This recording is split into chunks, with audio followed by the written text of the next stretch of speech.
Coming up, patience is a virtue with this Aussie icon. Have you ever seen anything as beautiful as that? My culinary skills are put to the test. I have you here every morning. Yeah, I've done a bit of food prep in my time.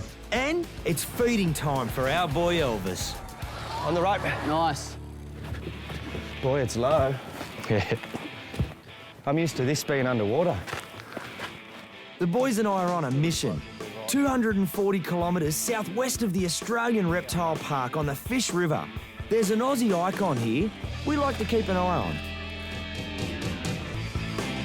This little river is home to a great population of platypus, and we come here to monitor that population, make sure it's healthy. There's been a harsh drought, and the river's at an all-time low. There's only one way we can get to understand how the plats are coping with the dry conditions. So it's off with the boots, it's time to get wet. There is nothing easy about catching platypus. They swim under the water, they're nocturnal. We've got to set a net across the river. Now, that in itself is tricky because we need to find where there's no snags, find a perfectly straight run, a deep hole of water, wait for it to get dark, and the platypus are going to swim in. And just keep your eyes on the water, boys. That's it. It might get a little bit dry, hey? Make no mistake, catching platypus is an extremely dangerous job. Platypus are venomous. They have spurs on their back legs on the inner thigh. Now, what happens when that gets put into a human is that is one of the most painful stings on Earth. There is no known pain treatment. People in hospital actually ask for their hands to be cut off. It can last for days, weeks, or months. Now, I've done this a few times myself, but it's the first night on the job for Nick, Andrew, and Mike. No pressure, boys. In all honesty, I've got no idea what's going to happen tonight. You know, Tim's been here many times before, and us three newbies will definitely be taking direction from him and trying to ensure that we do everything right. Now we're all set, there's nothing to do but wait and watch. We can't take our eyes off that net. The danger is that if a plat gets in there and we're not looking, it'll drown underwater. We will not let that happen.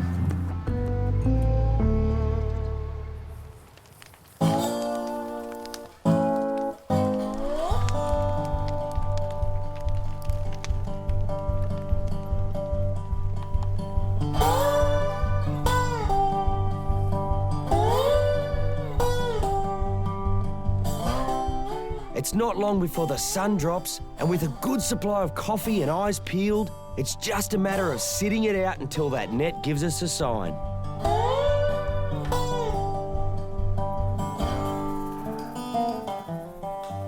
Something swimming there. Something swimming there right now.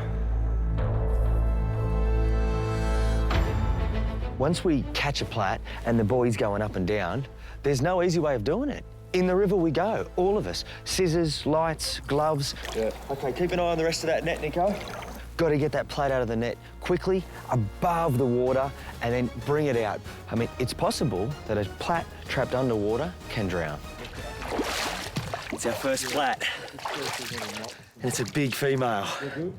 Now, the first thing we check is always, are there spurs? Females don't have spurs. Look at that.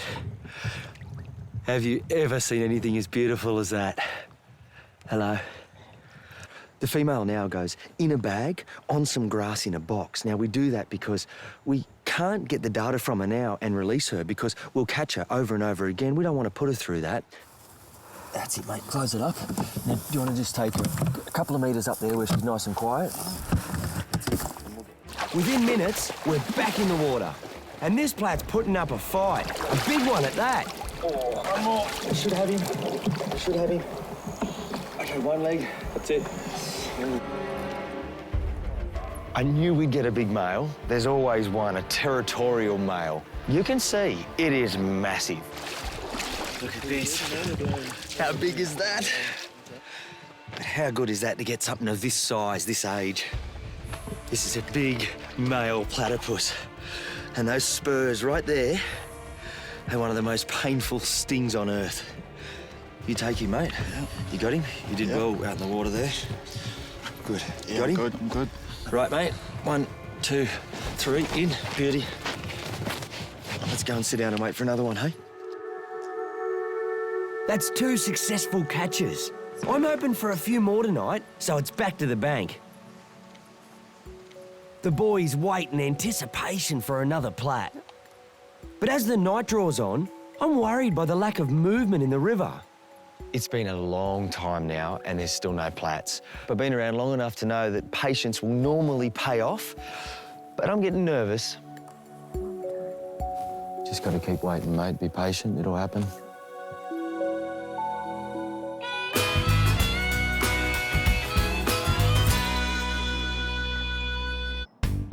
Mention tree kangaroos and most people will give you a blank stare, even Aussies. But kangaroos that live in the trees do exist, fair income. We've in fact got 2 species in Australia. I'm on the Atherton tablelands and it's home to the Lumholtz treeroo. This morning I'm headed to the Tree Kangaroo Rescue and Conservation Centre. And treeroos, they're in a bit of strife. The rainforest up here is being compressed, the habitat's being removed. And then there's roads that go right through their pockets of rainforest and they're often hit by cars. And on top of that, there's dog attack. The centre itself is run by an old friend Karen and her husband Neil on their property. They've been caring for animals for years. Hi, Tim. How are you going? How are you? Good Nice to see you, Noel. This is Zoe. Look at you. Karen has 2 Joeys staying with her in the house. Zoe and Benny, both rescued as babies. So she fell out of a tree and her mother abandoned her because she hit her head and she was concussed. So we've had her for a couple of years now. She's a little bit grumpy this morning. How old is she now? She's 2.5. 2.5. So she'd still be with her mum till she's 2.5 or 3. Lot to learn in the forest, hey? And especially because they're arboreal. So they spend a lot of time, well, most of their life up in the trees. All right, what's the plan? We'll put these 2 up in their enclosures for a while. Yeah, sure. And we'll go and feed the others. We've got 5 more in care that are wild rescues. All right. Just Benny to collect, and we'll be on our way. Oh, you've gone up the curtain. Come, boo. These treeroos can certainly be a handful around the house, but at least Benny's taken advantage of the climbing apparatus, even if it's not what it was designed for. It's an insane household. So put him on your shoulder Thank and you, hang mate. on to his tail for Okay. your life. Good. So don't Okay, let him, don't let go. Don't let go. Look at that. If he gets a fright and he tries... I've Now got let's him. take them both up. I'll follow you. Okay. Zoe and Benny were lucky. Neither suffered any long-term effects from their injuries, but they were both too young to release. The first few years are extremely important in a treeroo's development, so Karen has had to step in as a surrogate mother. We'll leave her for a second. She's got some... There are other roos to care for, so to give Karen the time and also help stimulate wild behaviours, Zoe and Benny are popped into their enclosures. Because I can't get anything done in the house with tree kangaroos. They're all day, so I have to give them a day out. Where's he so gonna he go? can go up there. Okay, come on, mate. Karen starts a day collecting browse. Half a ute full. That's some work. They are leaf eaters and they live in rainforests, Yes. so we try to provide them with as much leaf as possible. There you go, Benny. And they'll love that.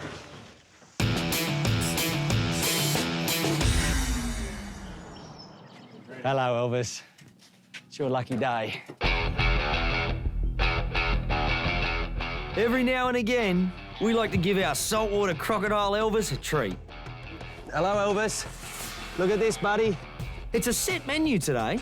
We've got a massive side of beef. All animals require enrichment, and that's stimulation that is something different than what they do on any normal day. Now, this big food item for Elvis, it's going to get him excited, it's going to get his blood boiling, but it's also going to stimulate him into doing some natural behaviours, grabbing it, drowning it, and, exciting for us, death rolls and head shakes. So the idea is, once he grabs it, hopefully he rolls. Yeah. Breaks a bit off, and that's our cue. Get in there, get it out. He cannot eat that whole thing or he's not going to eat for a year. That's the plan. Sounds easy, hey? But for Mike and I to get the meat to the edge of the water safely, Mick needs to act as a decoy and get Elvis to the other side of the pool. Come on, buddy. Yeah, come on, come on. Closer. Now, this is dangerous. One wrong move and Mick could end up as a starter. Elvis is fired up. He's in attack mode. Mick is trying to get his attention, splashing the water, trying to get Elvis to turn. I don't want to move before he does because he's going to launch out of the water. Come on, mate. Good boy. Come on.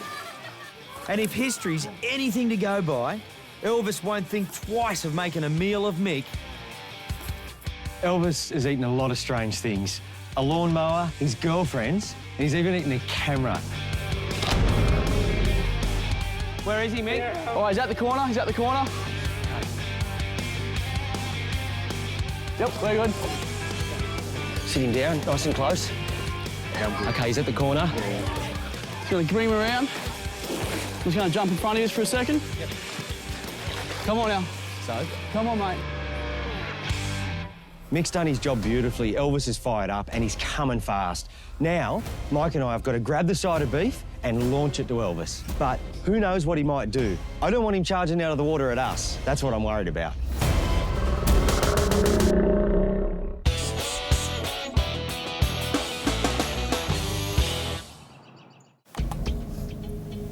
Got something? I'm not sure. It's been a long night for the keepers and I. We're down at the Fish River, checking on platypus numbers. We started off well. Good, strong, healthy specimens. But since then, we've not had a sniff. I reckon it's time for one of the boys to get wet, just to make sure that net's sitting properly. You just got to check that net, and when you got to get in the water, you got to get in the water. How was it, mate? Beautiful. Before Mike has a chance to get dry, there's movement. Good one.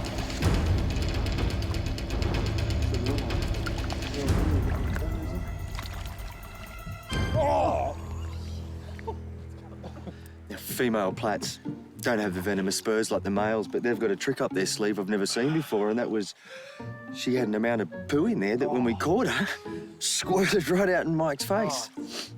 Good on you, darling. One of the more unpleasant things I've ever had to deal with. Yeah, I might just go get washed up. Something in the net, guys. Might be a plat. Got one, mate? Yep, something in the net. I was about to call it a night with that girl, but what do you know? Another male. Big male. He's heavy too. How's that bag, mate? Right in the bag? Yeah, good on you, mate. The plats put up a fight. I mean, it's a little frightening for them, so they defend. And as soon as you put your hand near those spurs, they know it, and they just rake backwards and incredibly strong. Otherwise, physical condition is Just beautiful. is just great. Yeah. The next thing we've got to do is collect the data, establish how old they are, how much they weigh, and gain some measurements, just get a better understanding of the plats here. A thorough health check will help us understand if the drought's taken a toll on these delicate Aussie icons. We're looking here for the bend in the tail, and it's an indicator that's fat storage. So it's telling us what type condition the plat's in. So, I mean, I don't think that the plat's necessarily too overweight. I mean, I'd probably give that a 3.5. Anything below a 2 means that individual is in a really poor state. Okay, let's take a total length. 450 to the dot, 45 centimetres. That's the older female out of the way. She's got the all clear. Now on to the youngest catch. Yeah. She's calm. Okay, 4'4", smaller than the last.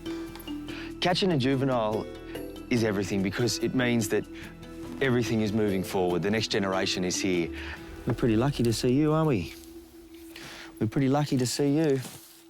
Now we've handled the girls, got a bit of practice, it's time for the boys. Gloves on, extra precautions. All right, so this is the smaller of the 2 males, yeah? I think this is only a reasonably young plat, maybe 3, 4. Let's turn him around and have a look at those spurs. Okay. See how they're not too discoloured? Yeah. They're not that yellowy, stainy colour? No cracks in them? Imagine that in your arm. That's 3 down. Time for the big boy. Look at that. I mean, the girls are cute, but that's pretty impressive, hey? And let's sit him down. Mike, you on the tail? Okay. That's just a different feeling animal. Big, yeah? Strong. Okay. Now the thing to check for us is the spurs.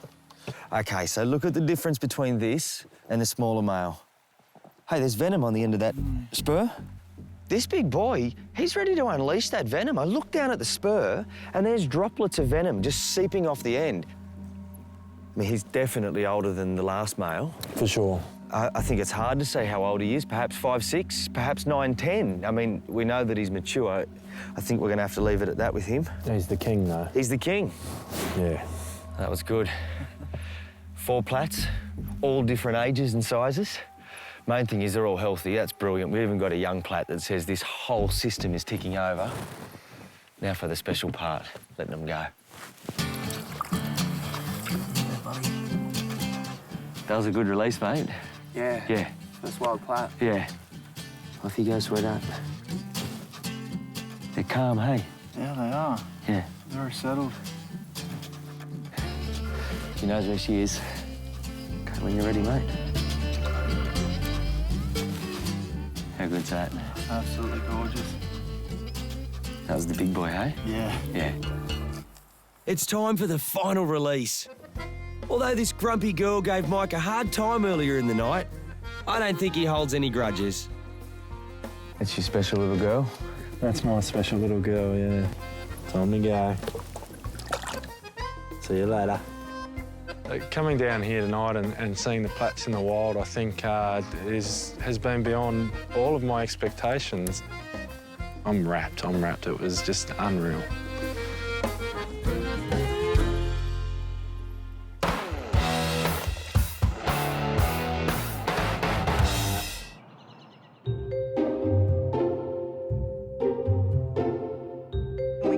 This is Karen, who runs the Tree-Roo Rescue Centre in Queensland. They do cost me, She has 7 in care at the moment and we're preparing their lunch. I have you here every morning. Yeah, I've done a bit of food prep in my time. Karen supplements the roos' feed each day with sweet potato, carrot, apple, chickpeas and the occasional banana.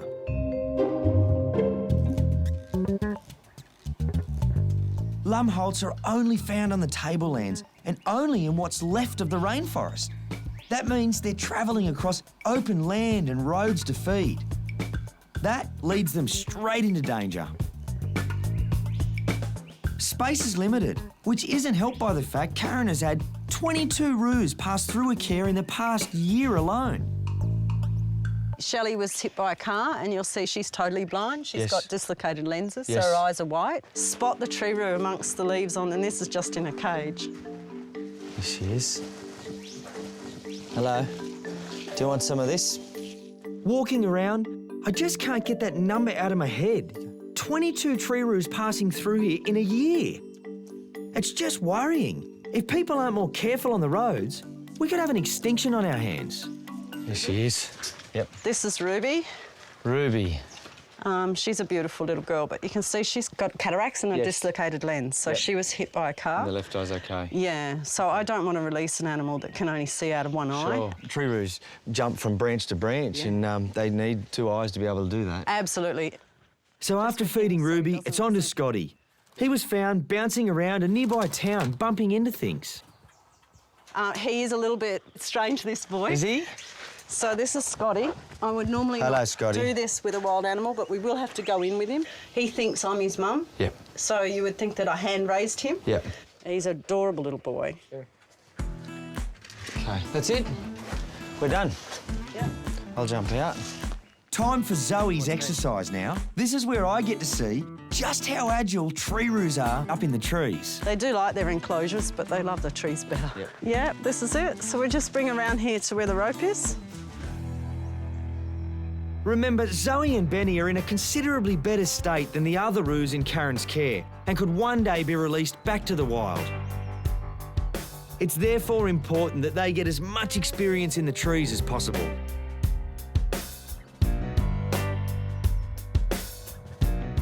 As for the others, well, they will have a future. They'll be welcomed into breeding programs at zoos across the region and will help ensure the species' survival within captivity.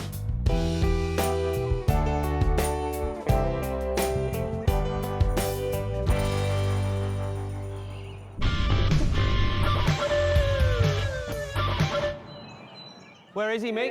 Oh, he's at the corner. He's at the corner.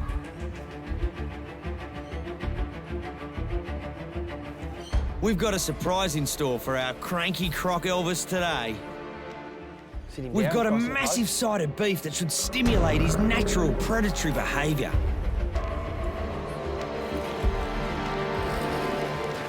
Come on now. Ready? He's coming in. 3. On the right. Nice. Once he grabs it, the first thing he does is takes it straight underwater and tries to drown it. He's got it. Oh, look at that. While Elvis is drowning his prey, we need to now get the rope around the tree, tie it off, keep some pressure on it, because that's what he wants to feel, that there's still that pressure there, that it's a big food item. It'll make it feel bigger, and he'll go into a death roll. How good was that? And powerful. You can see him starting to move. Here he goes.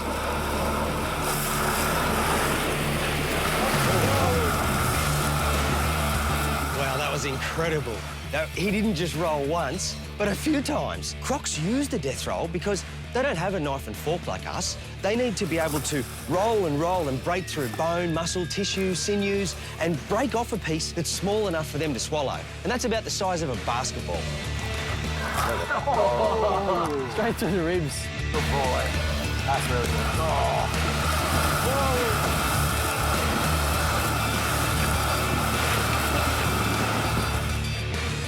Jeez. Hey, there we go. That's a good one.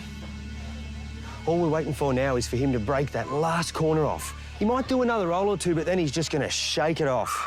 That's when we take cover. Here he goes.